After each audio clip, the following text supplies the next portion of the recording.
رب العالمين والصلاة والسلام على أشرف الأنبياء والمرسلين وعلى آله وأصحابه أجمعين أما بعد فأعوذ بالله من الشيطان الرجيم بسم الله الرحمن الرحيم اليوم أكملت لكم دينكم وأتممت عليكم نعمتي ورضيت لكم الإسلام دينا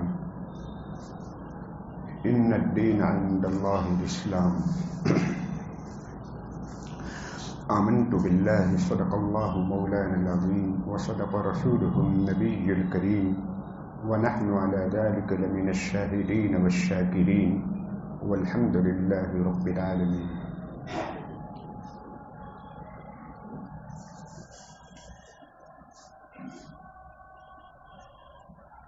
قابل احترام بھائیوں اور بزرگوں، اللہ کا نام اور اللہ کا پیغام سننے سنانے کا مقصد عمل ہونا چاہیے.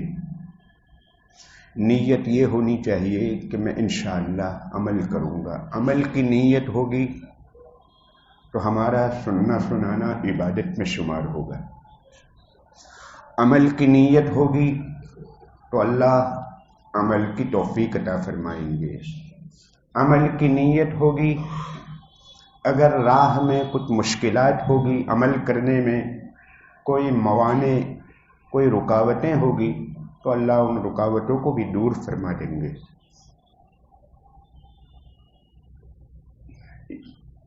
فقط ٹائم پاس کرنا یا پانی ناپنا کہ دیکھیں کیسا بیان کرتے ہیں، میرے بھائیوں اللہ کا نام اور اللہ کا پیغام اس کے لیے نہیں ہے. عمل کی نیت نہیں ہے تو پھر یہ مشاعرہ ہوگا اور قوالی بن جائے گی. وہاں کوئی عمل کی نیت نہیں ہوتی ہے، وہاں ٹائم پاس کرنا مقصد ہوا کرتا ہے.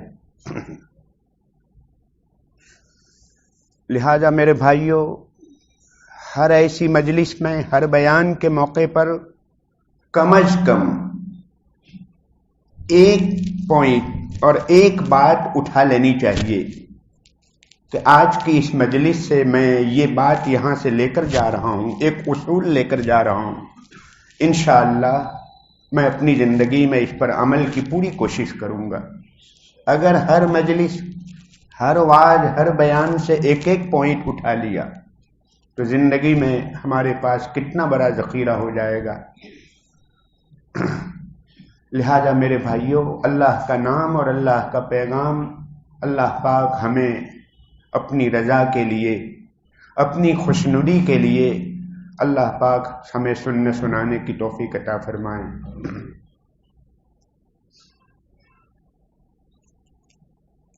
میرے بھائیوں، میں نے جو آیت شریفہ پڑھی ہے یہ سب سے آخری وحی ہے. احکام یعنی جائز ناجائز مسئلے مسائل کے اعتبار سے یہ قرآن مجید کی سب سے آخری آیت ہے. الیوم اکملت لکم.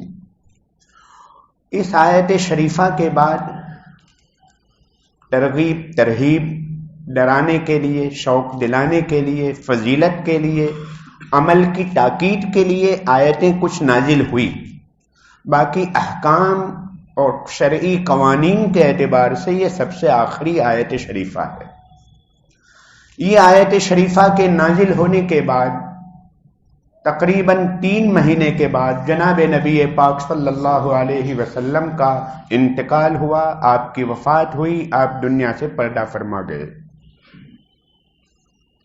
یہ آیت شریفہ جب نازل ہوئی تھی ذی الحجہ کا مہینہ، بہت مبارک مہینہ، جمعہ کا دن، سید الایام، دنوں کا سردار، عرفات کا میدان جہاں شیطان بہت رسوا ہوتا ہے، اور حضرات صحابہ کا بہت پاکیزہ مقدس مجمع، اور اتنا بڑا مجمع غالباً اسلامی تاریخ کا وہ سب سے بڑا اجتماع تھا. 1,20,000 کے قریب حضرات صحابہ وہاں موجود تھے. میدان عرفات وقوف عرفہ یعنی حج، حاجی کے لیے حج کا سب سے بڑا رکن ادا کیا جا رہا ہے. حج کا سب سے بڑا رکن ادا کیے جانے والا میدان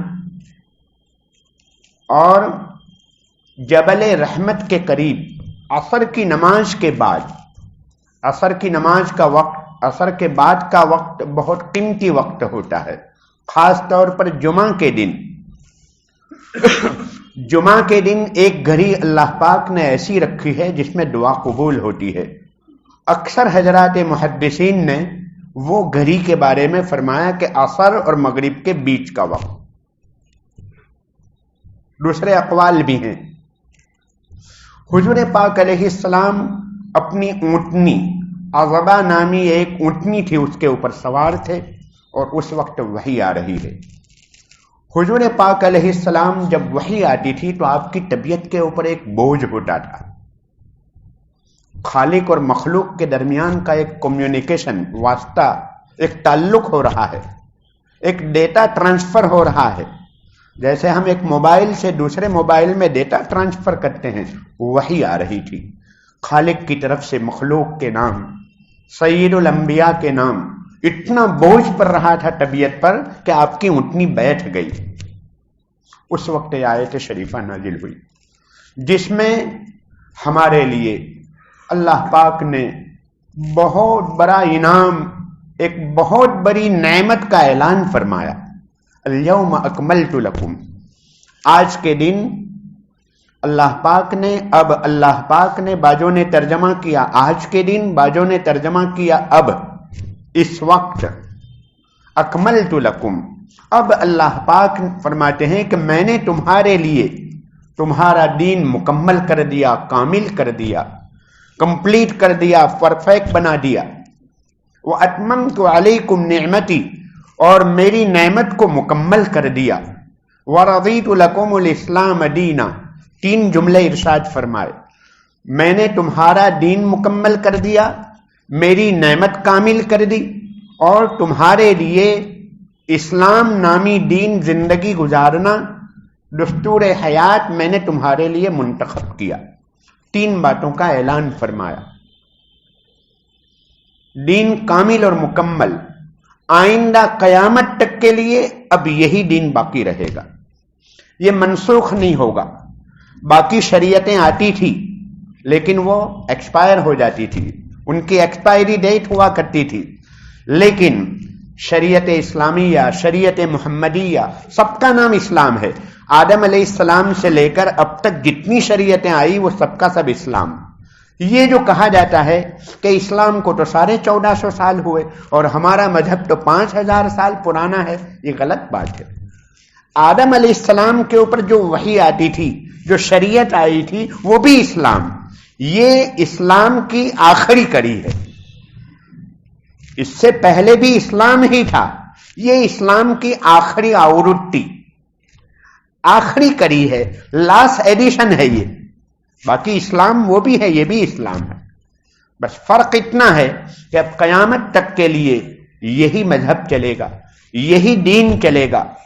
یہ ایکسپائر نہیں ہوگا، منسوخ نہیں ہوگا. دنیا میں کوئی اس کو مٹا نہیں سکے گا. کوئی نئی تعلیم کی ضرورت نہیں، کوئی نئے پیغمبر کی ضرورت نہیں، کوئی نئی تہذیب اور نئے کلچر کی ضرورت نہیں، کوئی نئی اسٹائل کی ضرورت نہیں. ایسا کامل اور مکمل دین ہم نے آپ کو دیا ہے. میرے بھائیوں، یقینی بات ہے کہ قیامت تک کی انسانیت کے لیے اگر وہ یہ چاہتی ہو، کامیاب ہونا چاہتی ہے، اگر سرخرو ہونا چاہتی ہے، فلاح چاہتی ہے، اپنی خیر چاہتی ہے، رحمت و برکت چاہتی ہے، تو اللہ پاک نے اسی میں رکھا ہے. مسئلہ ہمارے ہاتھوں میں ہے، ہم کس کو لیتے ہیں اور کس کو چھوڑتے ہیں. حماقت ہماری کہلائے گی. اگر ہم نے ایسے کامل دین کو نہیں لیا تو ہماری حماقت کہلائے گی. ایسا کامل مذہب عطا فرمایا ہے. میرے بھائیو، دنیا کے دوسرے مذاہب جتنے دھرم ہیں، یا تو ان کے پاس موٹے موٹے عقیدے ہیں، بلیوز ہے، انشردھائیں ہیں، یا ان کے پاس کچھ عبادات، پونجا پاٹ ہے. آگے کچھ نہیں، آگے یتیم ہے۔ معاملات تجارت کیسے کریں، معاشرت، ماں باپ کے کیا حقوق ہیں اور شوہر اور بیوی کے کیا حقوق ہیں، اولاد کے کیا حقوق ہیں، پڑوسی کے کیا حقوق ہیں، تجارت کیسے کریں، ہم بازار میں کیسے رہیں، گھریلو زندگی کیسی ہو، ہماری پرائیویٹ لائف کیسی ہو، ہر چیز کے بارے میں اسلام بحث کرتا ہے۔ اسلام فقط عبادات کے بارے میں ہماری رہبری نہیں کرتا، اسلام ہمیں بازار سے لے کر، گھر سے لے کر تخت شاہی، اسٹیٹ کی بھی بات کرتا ہے، حکومت کیسی چلائی جائے، مالیات اور اکونومی کے بارے میں بھی پوری تعلیم ہے اس کے پاس۔ مال جمع کرنا گناہ نہیں ہے، حرام نہیں ہے، ہاں ممانعت کی جا رہی ہے حرام لقمے کی، باقی آپ حلال طریقے سے مال کماؤ، ملٹی ملینر بنو۔ ایک ملٹی ملینر کروڑ پتی بھی اللہ کا ولی ہو سکتا ہے، اور ایک لاری چلانے والا بھی اللہ کا ولی ہو سکتا ہے۔ وہ اپنے دائرے میں رہ کر شریعت کے احکام کی پیروی کرے، اور یہ شریعت کے دائرے میں رہ کر اللہ کی پیروی کرے، احکام کی پیروی کرے، تو یہ بھی ولی بن سکتا ہے۔ پیدائش سے لے کر موت تک کی تعلیم، ناخن کاٹنے سے لے کر، استنجے سے لے کر تخت شاہی تک کی تعلیم، کوئی میدان نہیں چھوڑا۔ یہ جو گائیڈ لائن کہا جاتا ہے، اسلام نے 1450 سال سے ہمیں گائیڈ لائن دے دی۔ چھینک آئے تو اپنا ہاتھ رکھ دو، رومال رکھ دو، پہلے سے کہا۔ ہاتھ دھونا، نظافت، پاکی اور صافی اور صفائی اور ستھرائی، اسلام نے جتنی تعلیم دی ہے دنیا میں کسی دھرم کے پاس وہ تعلیم نہیں ملی۔ ایک نمازی 5 مرتبہ فرض نمازوں کے لیے وضو کرتا ہے، 15 مرتبہ ہاتھ دھوتا ہے۔ ہر وضو میں 3 مرتبہ ہاتھ دھونا سنت، 15 مرتبہ تو فرض نمازوں کے لیے، پھر اوابین، اشراق اور دوسری تہجد، دوسری نمازوں کے لیے الگ، پھر قرآن مجید کی تلاوت کے لیے الگ، پھر کھانے سے پہلے الگ، کھانے کے بعد الگ ہاتھ دھونا، جگہ جگہ۔ اور اسلام نے ایسی گائیڈ لائن دی، ہمارا تن بھی پاک ہو، من بھی پاک ہو، ہمارا دھن اور ہماری دولت و مال بھی پاک ہو، ہمارا دل و دماغ بھی پاک ہو، ہمارے خیالات بھی پاک ہو، ایک ایک چیز پاک۔ نظفوا افنیتکم، ترمذی شریف کی روایت، آنگن کو صاف رکھو۔ جو مذہب یہ کہے گا آنگن کو صاف رکھو، کیا وہ گھر میں کچرا رکھنے کی تعلیم دے گا؟ وہ مذہب بدرجہ اولا گھر کو پاک صاف رکھنا پڑے گا۔ جو مذہب یہ کہے گا کہ گھر کو پاک رکھو، کیا وہ بدن کو ناپاک رکھنے کی تعلیم دے گا؟ کیا وہ مذہب کپڑوں کو ناپاک رکھنے کی تعلیم دے گا؟ جو مذہب یہ کہے کہ بدن پاک رکھو، دل و دماغ کو ناپاک رکھنے کی تعلیم دے گا؟ آنگن کی صفائی کا حکم دے کر ہمیں گھر کی صفائی، کپڑوں کی صفائی، بدن کی صفائی، دل و دماغ کی صفائی، ہر چیز کی صفائی کی تعلیم دی۔ لیکن کیا کیا جائے؟ جس قوم اور جس امت کے لیے یہ حکم ارشاد فرمایا ہو کہ آنگن کی صفائی رکھو، اسی مسلمان کا محلہ گندا ملتا ہے، اسی مسلمان کے آنگن میں کچرا ہوتا ہے۔ کمی اور کوتاہی ہماری ہے میرے بھائیوں۔ ایسا جامع مذہب اللہ پاک نے ہمیں عطا فرمایا ہے۔ طاعون اور وبا اور کوئی وائرس اور کوئی بیماری پھیلے، اسلام نے 1400 سال پہلے 1400 سال پہلے تعلیم دے دی تھی، جہاں وبا، جہاں کوئی بیماری پھیلی ہو وہاں مت جاؤ، وہاں سے کوئی باہر نہ نکلے، کوارنٹائن ہونا اسلام نے پہلے سے دیا، کوئی چیز نہیں چھوڑی ہے۔ الحمدللہ ایک ایک چیز کے بارے میں پوری تلقین ملے گی۔ میرے بھائیوں، کمی ہماری ہے، چاروں طرف پوری دنیا یہ کہتی ہے کہ ہمارا مذہب و دھرم حق ہے، سب یہ کہتے ہیں، جتنے دھرم ہیں سب یہ کہتے ہیں، ہم بھی کہتے ہیں کہ ہمارا دھرم حق ہے۔ کون حق کون باطل کیسے پہچانے؟ میرے بھائیوں، جو نبی، جو مذہبی پیشوا یہ کہتا ہو کہ میں سب کے لیے آیا ہوں، پوری انسانیت کے لیے آیا ہوں، سارے مانویوں کے لیے، قیامت تک کے انسانوں کے لیے میں آیا ہوں، وہ حق۔ آپ دوسرے مذہب کو جانچ لیجئے کس نے کیا کہا. جو نبی، جو پیغمبر، جو مذہبی پیشوا یہ کہتے ہوں کہ میں سب سے آخری نبی ہوں، کسی نے یہ دعویٰ نہیں کیا کہ میں سب سے آخری ہوں. پیغمبر علیہ السلام، جناب نبی پاک صلی اللہ علیہ وسلم کا اعلان تھا کہ میں سب سے آخری ہوں. انی رسول اللہ علیکم جمیعا انا النبی لا نبی بعدی، میرے بعد کوئی نبی نہیں، میں پوری انسانیت کے لیے آیا ہوں.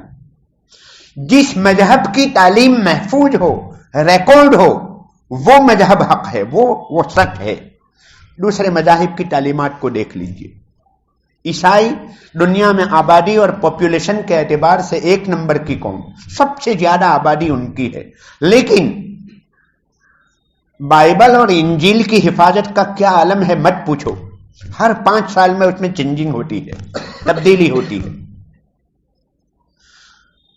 عیسائی اپنے نبی کی 40 دن کی زندگی کو محفوظ نہیں کر پائے. ہمارے پاس جناب نبی پاک صلی اللہ علیہ وسلم کی زندگی ایک ایک لمحہ محفوظ. آج کسی منسٹر کی زندگی ایسی محفوظ نہیں جیسی جناب نبی پاک صلی اللہ علیہ وسلم کی زندگی. آپ نے کیا کھایا، کیا پہنا، کہاں گئے، کہاں آئے، کن کو دیکھا، کس نے آپ کو دیکھا، آپ کن سے مسافہ کیا، کس نے آپ سے مسافہ کیا، کن بچوں نے آپ کی گود میں پیشاب کیا، ایک ایک چیز. مکہ مکرمہ میں ایک ادارہ ہے، السلام علیک یا رسول اللہ، اس نام کا ادارہ ہے. 1500 والیوم اور 1500 جلدوں میں سیرت طیبہ لکھی جا رہی ہے. 1500 والیوم. یہود دنیا میں اکانومی اور مال کے اعتبار سے 1 نمبر کی قوم، حضرت موسیٰ علیہ السلام کی تعلیم کو محفوظ نہیں کر پائی. حضرت موسیٰ علیہ السلام کی تعلیم ان کے پاس محفوظ نہیں، ہمارے پاس ایک ایک چیز محفوظ ہے. جس کی شریعت، جو دھرم محفوظ ہو، وہ یہ کہہ سکتا ہے کہ یہ حق ہے، یہ سچ ہے. باقی کسی کو یہ دعویٰ کرنے کا حق نہیں. اگر آپ کہتے ہیں کہ ہمارا مذہب و دھرم حق ہے تو لاؤ کیا تعلیمات ہے؟ کوئی تعلیمات نہیں ہو ان کے پاس محفوظ. میں نے جیسا کہ شروع میں کہا، موٹے موٹے عقیدے ہیں اور چند پوجا پاٹ اور عبادات.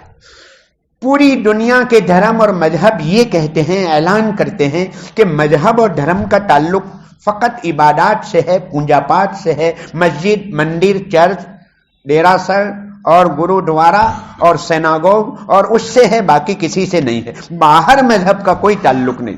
اسلام اعلان کرتا ہے کہ اسلام کا تعلق پوری 24 گھنٹے کی زندگی سے، پورے 365 دن سے ہے. زندگی کا کوئی شعبہ ایسا نہیں ہے جہاں ہمیں تعلیم نہ دی ہو. یتیم نہیں چھوڑا ہمیں.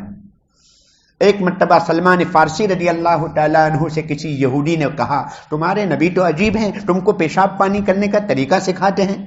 آپ نے فرمایا اجل، فخر کے ساتھ فرمایا کہ ہاں، ہمیں ہمارے نبی نے پیشاب پانی کرنے کا طریقہ بتلایا ہے. اگر نہ بتلاتے تو معلوم نہیں ہم کیسے کیسے پیشاب کرتے ہو. کیسے دنیا کی قوموں کو دیکھ لیجئے، وہ کیسے استنجا کرتی ہے. استنجا کرنے کا جو طریقہ ہمارے پاس ہے دنیا کی کسی قوم کے پاس نہیں. پانی پینے کا جو طریقہ ہمارے پاس ہے دنیا کی کسی قوم کے پاس نہیں. آپ کے پاس خزانے ہیں، ہمیں اپنی چیز کی قدر نہیں. آج دنیا نے ہمارے سونے کو پیتل ثابت کرنا چاہتی ہے. دنیا حیا کو بے حیائی سے بدلنا چاہتی ہے، ہماری سادگی کو فضول خرچی سے بدلنا چاہتی ہے. دنیا ہماری ہمدردیوں کو ظلم سے بدلنا چاہتی ہے. میرے بھائیوں، سب سے پہلے نمبر کا ہمارا فریضہ یہ ہے کہ ہمیں اپنی چیز کے بارے میں ایمان ہو، یقین ہو، اطمینان ہو. مذہب اسلام کی حقانیت، اس کی صداقت، اس کی سچائی اور پوری دنیا میں سب سے بالکل ہائیسٹ ہونا، اس کا یقین ہونا چاہیے. اگر یقین ہے تو آدمی عمل کرے گا، ورنہ عمل نہیں کرے گا. پہلے نمبر اس بات کی ضرورت ہے، ہم اپنے ایمان کو بڑھائیں، یقین کو بڑھائیں. اس کے مقابلے میں جو کچھ ہے سب دوسرے نمبر پر. اس سے بڑھ کر دنیا میں کوئی نہیں. ہو سکتا ہے مسلمان اکنومی کے اعتبار سے، مالی اعتبار سے دوسرے نمبر کی قوم ہو سکتا ہے ہم حکومت کے اعتبار سے دوسرے نمبر کی قوم ہو. پولیٹیکل اعتبار سے ہم دوسرے نمبر کی قوم ہو سکتا ہے ہم لشکر اور عسکر اور ہتھیار کے اعتبار سے دوسرے نمبر کی قوم ہوں، لیکن ہم قرآن مجید اور کتاب کے اعتبار سے ایک نمبر کی قوم ہے، پیغمبر کے اعتبار سے ایک نمبر کی قوم ہے، تعلیمات کے اعتبار سے ایک نمبر کی قوم ہے۔ ایسے پیغمبر، ایسی کتاب، ایسی تعلیمات دنیا میں کسی کے پاس نہیں۔ لیکن میرے بھائیوں، فقط فخر کر لینے سے حق ادا نہیں ہو جاتا۔ ہمارے پیغمبر ایسے تھے، ہمارا مذہب ایسا ہے، ہماری تعلیمات یوں ہے، فقط اتنا کہہ لینے سے حق ادا نہیں ہو جاتا۔ ہمارے اوپر دو فریضے عائد ہوتے ہیں۔ ایک فریضہ ہم پر یہ عائد ہوتا ہے کہ ہم اپنی تعلیمات کو محفوظ کریں۔ الحمدللہ امت مسلمہ نے اسلام کی تعلیمات کو محفوظ کیا، قرآن کو، حدیث کو، حضور پاک علیہ السلام کی سیرت طیبہ کو، حدیثوں کو، تفسیروں کو، اپنا لٹریچر کو بہت محفوظ کیا۔ پوری دنیا میں آج کی ٹیکنالوجی نے گھر گھر پہنچا دیا، قرآن مجید کی تعلیم بھی گھر گھر پہنچا دی، حدیث پاک بھی گھر گھر پہنچا دی، فقہ بھی گھر گھر پہنچا دیا۔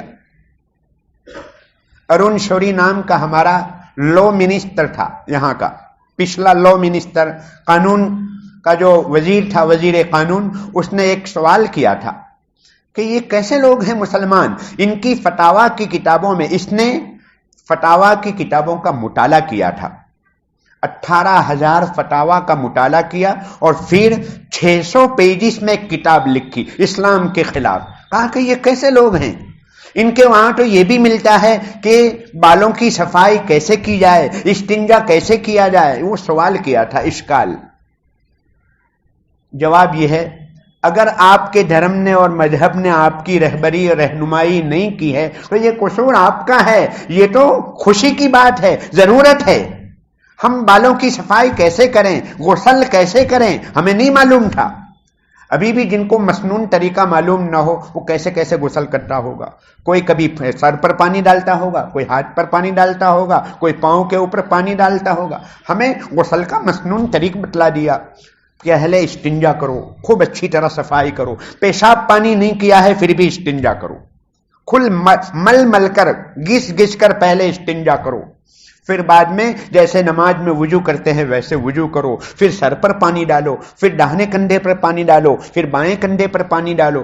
سنت طریق پر غسل کیا جائے گا تو فریشنس اور تازگی تو آئے گی ہی، وہ تو ان کو بھی آ جاتی ہے، لیکن ہمیں روحانی اور نورانی ایک مسرت اور خوشی ہوگی، روحانیت آئے گی۔ سنت طریق پر غسل کرنے میں روحانیت آئے گی۔ تو میرے بھائیوں، ہمارے اوپر ایک فریضہ تو یہ عائد ہوتا ہے کہ ہم تعلیم کو محفوظ کریں، تو الحمدللہ محفوظ کر لیا۔ جگہ جگہ ہمارے مدرسے، علماء، دارالفتہ اور پورا لٹریچر تیار ہے۔ جتنا ہمارے پاس لائبریریاں، لٹریچر ہے، دنیا کی کسی قوم کے پاس نہیں ہے۔ کثیر التصنیف، یہ امت کثیر التصنیف ہے، سب سے زیادہ کتابیں لکھنے والی قوم ہے۔ لیکن میرے بھائیوں، ایک دوسرا فریضہ ہمارے اوپر عائد ہوتا ہے، وہ یہ کہ ان تعلیمات کا نمونہ پیش کریں، سیمپل، آئیڈیل۔ یہ ہماری ذمہ داری ہے۔ یہ ذمہ داری کے بارے میں ہم کوتاہ واقع ہوئے، غافل واقع ہوئے۔ ہم دنیا کے سامنے اگر کوئی دنیا پوچھے، کوئی ایک گاؤں، کوئی ایک علاقہ، ایک محلہ ایسا بتاؤ جہاں پوری اسلامی تعلیم نمونہ موجود ہو، ہم نہیں بتلا سکتے۔ یہ ہماری کمی ہے۔ اسلام کا نمونہ، سیمپل، آئیڈیل ہم نہیں پیش کر پائے، یہ ہماری بہت بڑی کمی ہے اور کوتاہی ہے۔ میرے بھائیوں، اسلام فقط امامہ باندھنا، فقط داڑھی، فقط برقع اور مسجد و مدرسوں کا نام نہیں ہے۔ اسلام نام ہے امانت داری کا، اسلام نام ہے ایمانداری کا، اسلام نام ہے سچائی کا، اسلام نام ہے وعدہ پورا کرنے کا، اسلام نام ہے کسی عورت کے گزرنے پر نگاہ کو نیچی کرنے کا۔ اسلام کی یہ تعلیمات ہے۔ اگر ہمارا آج کا دودھ بیچنے والا مسلمان اقبال بھائی، اگر اس میں پانی نہ ملاتا تو 2 کلومیٹر سے ان کی بڑھیا آپ کی دکان پر دودھ لینے کے لیے آئے گی۔ معاف کیجیے، مجھے معلوم نہیں کوئی اقبال بھائی نام کا کوئی آدمی دودھ بیچتا ہے اور کوئی ملا، ایسا مسئلہ نہیں ہے۔ میں نے تو ویسے فار ایگزامپل، جی تو اگر کوئی ہمارا اقبال بھائی اگر دودھ میں ملاوٹ نہ کرے تو یہ لوگ آئیں گے.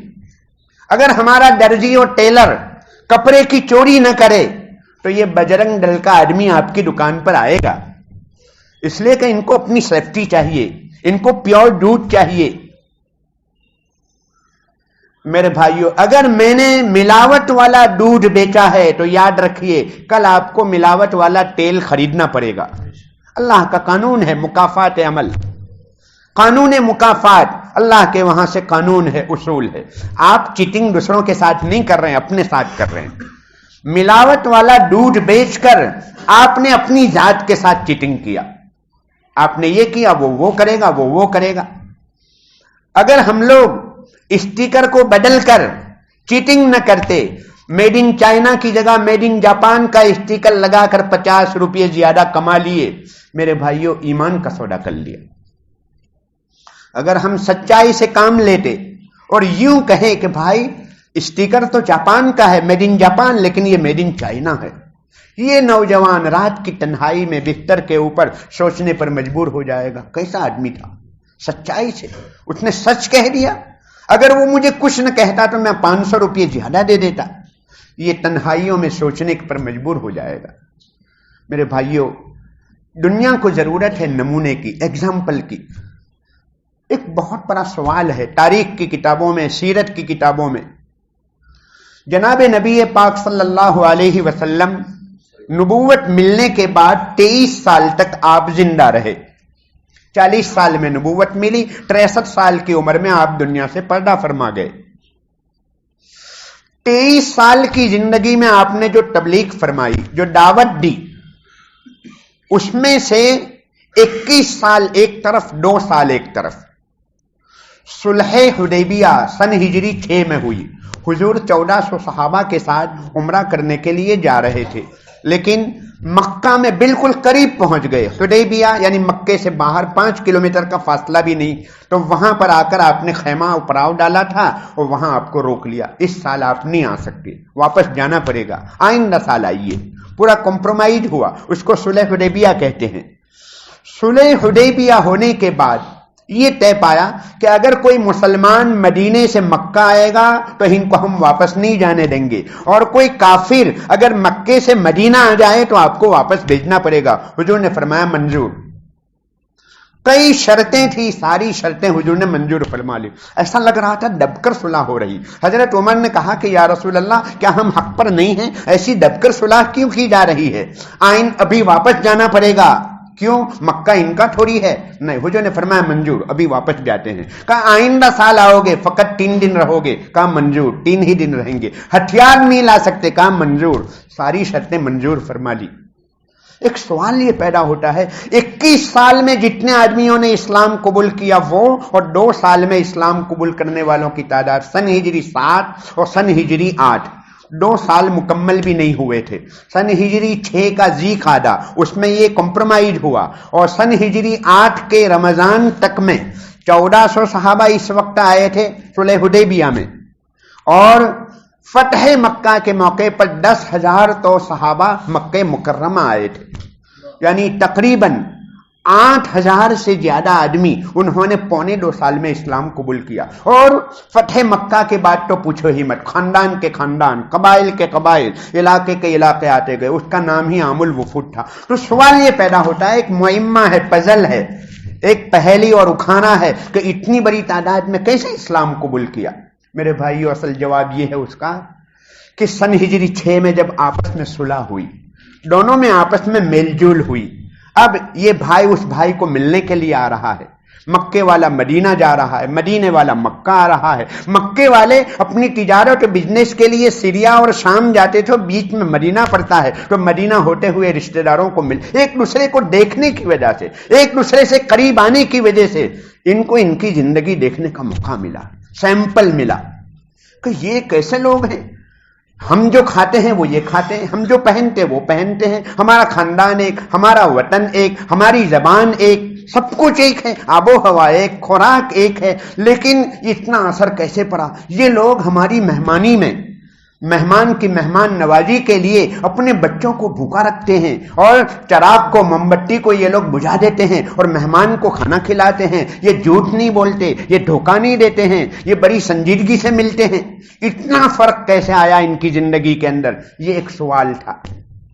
یہ سوال وہ اپنے آپ سے کرتے تھے۔ کوئی دوسرا آدمی سوال کرے تو آدمی اس کو ٹال دیتا ہے، ہیلے بہانے کرتا ہے، کچھ بھی جواب دیتا ہے، لیکن آدمی کی آنکھ اپنے دل سے سوال کر کے ایسا کیوں، کان سوال کرے کہ ایسا کیوں، تو جواب ملتا تھا یہ اسلامی تعلیم کا اثر ہے، یہ اسلام کی تعلیم کا اثر تھا۔ 2.25 سال میں آپس میں ملنا جلنا ہوا، انہوں نے نمونہ دیکھا، سیمپل دیکھا، تو پھر بعد میں قبیلے کے قبیلے، ملکوں کے ملک اسلام میں داخل ہونے لگے۔ میرے بھائیوں، میری گفتگو کا خلاصہ یہی ہے کہ ہماری ذمہ داری ہے اسلامی نمونہ پیش کرنا، آئیڈیل پیش کرنا، ایگزامپل پیش کرنا، یہ ہماری ذمہ داری ہے۔ ہم اپنی دکان پر رہتے ہوئے قیمت اور سامان بیچیں، مال پیسہ لے کر، لیکن اسلام کو مفت میں بیچیں۔ کوئی عورت سامنے آ رہی ہو، ہماری نگاہ نیچی ہو، سچائی، ایمانداری، انشاءاللہ اللہ وہ برکت دیں گے۔